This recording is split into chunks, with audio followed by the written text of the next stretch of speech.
दो चीज़ें हमारे सामने आ रही हैं। एक तो जो गायनारिज लगाने के बाद लोगों की शिकायत है कि पशु गावन नहीं रुक रहे हैं। आज हम इस पर इसका सोल्यूशन बताएंगे। और एक जो समस्या वो है जो पशु हीट पे आ रहे हैं, ये एबॉर्शन कर रहे हैं 2-3 महीने के।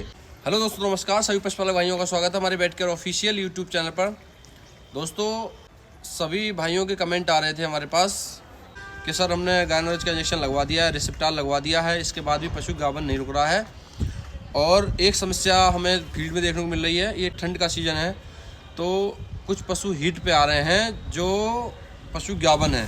अभी मेरे पास 3 से 4 केस ऐसे आ चुके हैं कि जो पशु ऑलरेडी 3 महीने के गावन है और हीट पे आ गए। हीट पे आने के बाद में अबॉर्शन कर गए। 2 पशु मेरे सामने अबॉर्शन करे, जिसमें हमने एक वीडियो बनाई थी, आपने हमारे चैनल पर देखी होगी। तो दोस्तों, ये 2 कंडीशन है, 2 चीज़ें हमारे सामने आ रही हैं। एक तो जो गायनारिज लगाने के बाद लोगों की शिकायत है कि पशु गावन नहीं रुक रहे हैं। आज हम इस पर इसका सोल्यूशन बताएंगे। और एक जो समस्या वो है जो पशु हीट पे आ रहे हैं, ये एबॉर्शन कर रहे हैं 2-3 महीने के। सर्दी का मौसम है, मानते हैं भैंसों का सीज़न होता है। भैंसें इस सीज़न में ज़्यादा गर्मी पे आती हैं, ज़्यादा क्रॉस होती हैं और कंसेप्शन रेट भी बहुत अच्छा होता है, गाभन भी बहुत रुकती हैं। ये सीज़न ऐसा है।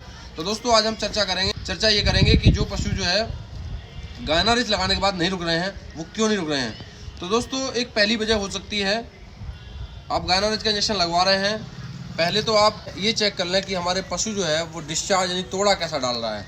अगर पशु का तोड़ा बिल्कुल साफ़ है, पानी बिल्कुल वाटरी है और डिस्चार्ज बिल्कुल ट्रांसपेरेंट यानी पारे की तरह चमक रहा है, तब उसमें सीमेंट डलवाएं, उसके बाद ही इंजेक्शन लगवाएं। क्योंकि इंजेक्शन महंगा है। आप बगैर डिस्चार्ज चेक करें आप इंजेक्शन लगवा देंगे, पशु गावन नहीं रुकेगा। तो ऐसी कंडीशन में आप एक बार डिस्चार्ज बिल्कुल बारीकी से देखें। अगर डिस्चार्ज बिल्कुल साफ़ हो तो आप इंजेक्शन लगवाएं, वरना इंजेक्शन ना लगवाएं। तो पहले तो आप ये देख लें कि हमारे पशु को कोई किसी तरह की कोई इन्फेक्शन तो नहीं है। दूसरी बात ये देख लें कि पशु की जो ओवरी है वो नॉर्मल है या कोई सिस्ट वगैरह तो नहीं है। अगर कोई सिस्ट है तो उसकी जांच कराएं, उसका ट्रीटमेंट कराएं तो ठीक है। क्योंकि होता क्या है कि जब हम पशु को गाभन करवाते हैं, सीमेंट डलवाते हैं, तो हमें ये पता नहीं रहता है कि पशु के अंदर ओवरी का साइज या ओवरी के अंदर कोई दिक्कत है, ओवरी कोई सिस्ट है। तो ये 2 चीज़ें अगर आप ध्यान रखेंगे तो मैं मानता हूँ 80 से 90% आपको रिजल्ट मिल जाएगा गायनारिज के इंजेक्शन में। अगर डिस्चार्ज बिल्कुल साफ़ है और किसी तरह की कोई पशु के अंदर कोई सिस्ट या कोई गांठ नहीं है।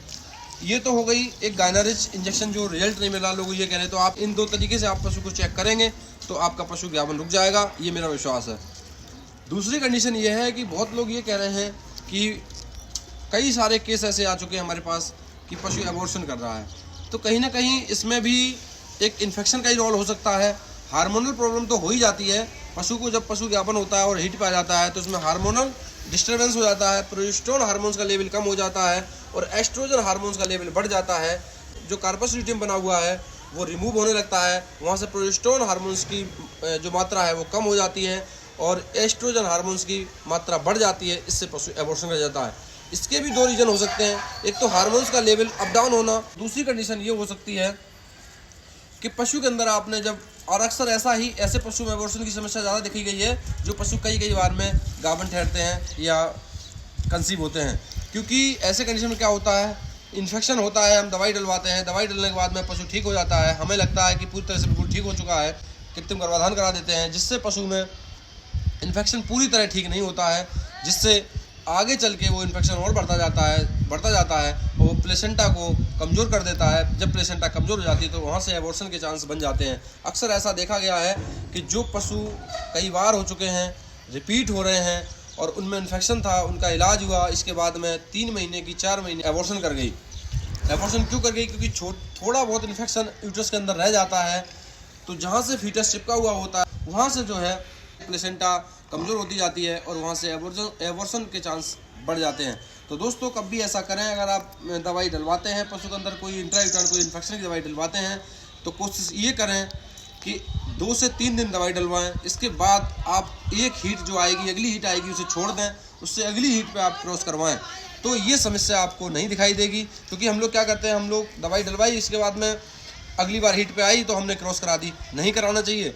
एक हीट को छोड़ के क्रॉस कराएं तो ये इन्फेक्शन और एबॉर्शन जैसी समस्याएं नहीं आएंगी। तो दोस्तों, जो लोग इन 2 बातों से परेशान हैं, एबॉर्शन से, जो 2.5-3 महीने का पशु हीट पे आ रहा है, एबॉर्शन, और जो गायनारिज इंजेक्शन लगाने के बाद भी पशु गाभन नहीं रुक रहा है, वह कंसीव नहीं कर रहा है, तो ये 2 समस्याएं हो सकती हैं।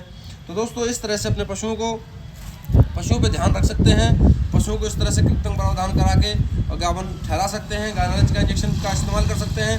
बाकी सब यही है, बच्चेदानी के अंदर कोई इन्फेक्शन ना हो, किसी तरह का कोई शिस्ट ना हो, किसी तरह की कोई समस्या ना हो। सीमन जब डलवाएं तो उसमें पशु के कंसेप्शन रेट और बढ़ जाते हैं। और अच्छी तरह से अगर कृत्रिम गर्भाधान किया जाए, सभी चीज़ों का मेजरमेंट करके अच्छे से अगर कृत्रिम गर्भाधान किया जाए तो पशुओं में कंसेप्शन रेट और बढ़ जाता है। तो दोस्तों, इन सारी चीज़ों का आप ध्यान रखेंगे तो इस तरह की समस्याएं आपको बिल्कुल नहीं आएंगी। चाहे वो पशुपालक हो, चाहे वो एआई वर्कर हो, तो इस तरह की समस्या नहीं आने की। आप इन छोटी छोटी बातों का आप ध्यान रखेंगे। तो दोस्तों, अगर आपको हमारी ये वीडियो छोटी सी जानकारी अच्छी लगी हो तो वीडियो को लाइक, कमेंट, शेयर करें। बाकी हमारे चैनल पर नए, चैनल को सब्सक्राइब करें, साथ ही बेल आइकन प्रेस करें ताकि इस तरह की जानकारी, पशुपालन से संबंधित जानकारी वाली वीडियो का नोटिफिकेशन आपको सबसे पहले मिलता रहे। बहुत बहुत धन्यवाद। नमस्कार।